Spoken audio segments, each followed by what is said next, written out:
Aba, si Senyorito. Good morning, guys. Tingnan niyo yung Senyorito namin, guys. So, mag-ano siya, guys. Magpapalatag siya kay nanay ng kanyang mat. Ay. Nak, ang kulit. Good morning, guys. Si nanay na yung ginawa niyang, ano, Baba! kabayo. Yung, ano yan? Yug. Bigat mo, nak. Baba dyan. Mababali ang likod ni nanay. Oh, yan na. Oh, sige na. Oh. Oh, jukoy. Hulog. Ngayon naman, guys. Nakapag-prepare na kami ng food ng bulinggit. Papakainin na natin siya. Alas 7 na, guys. Oh. It's time for almusal ng bulinggit namin. Rice with Pure Foods corned beef. Paborito niya kasi yan eh. Play mo na bago magkain. Play mo na.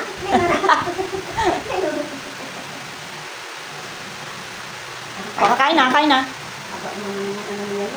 Almusal na, guys. Kapi-kapi na, guys. Magulo yung lamesa namin ngayon.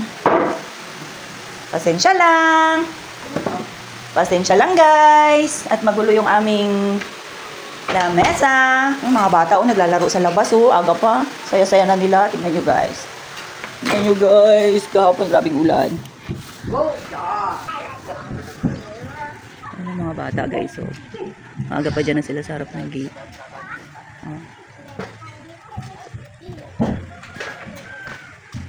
Good morning.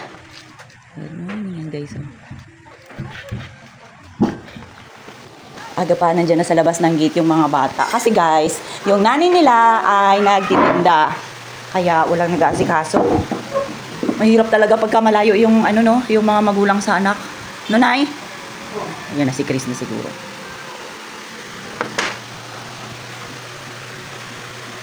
May bisita kami na naglakwat siya. Ay, wala.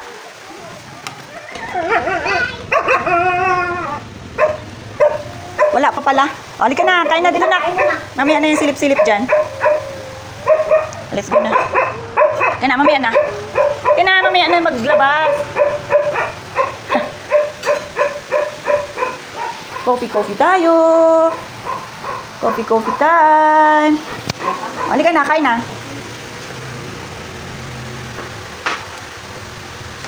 Akala ko may bisita na tayo eh. Wala pa pala eh. Hindi tayo makaalis, guys. Mamaya na lang.